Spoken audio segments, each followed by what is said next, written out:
Je vais te raconter une histoire. Un jour, une collectionneuse s'est retrouvée face à une de mes toiles et elle s'est effondrée en larmes pendant de longues minutes.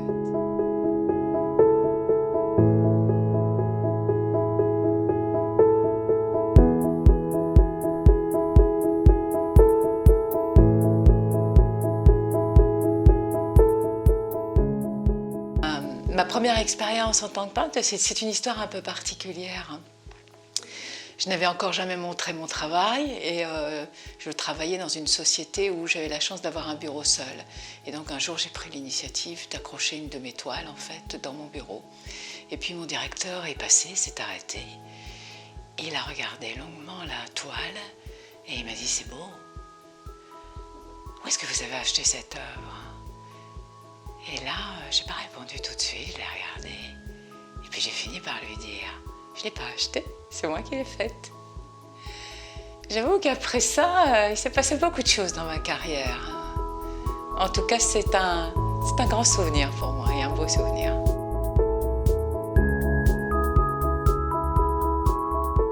Comment c'est venu d'être artiste? En fait, j'ai traversé des moments difficiles, des moments de grand malheur. Et de petits aussi.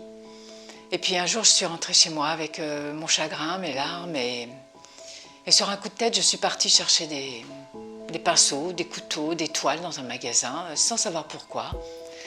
Et j'ai démarré comme ça. J'avais un peu plus de 30 ans.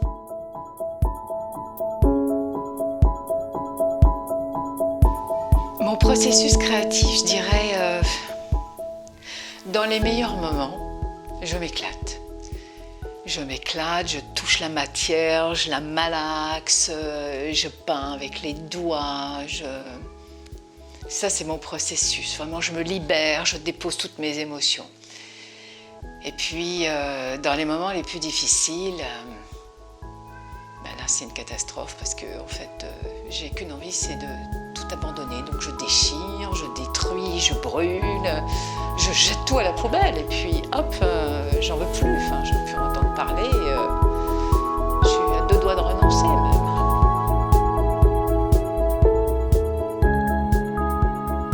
Les objets, c'est important pour la bonne et simple raison que pour moi, la vie, c'est un relief. Et donc ce relief, j'ai besoin de le voir en fait dans mes toiles.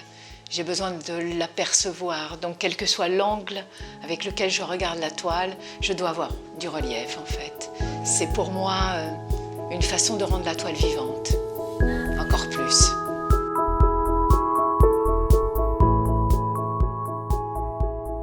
Tu tombes, tu te relèves.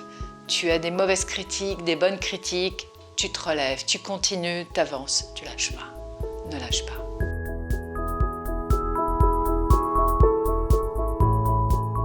Ce qui me motive pour créer de l'art, c'est transmettre mes émotions, mais les transmettre le plus possible. Je vais te raconter une histoire. Un jour, une collectionneuse s'est retrouvée face à une de mes toiles et elle s'est effondrée en larmes pendant de longues minutes. En me disant « mais qu'est-ce que j'ai? Mais qu'est-ce que j'ai ?»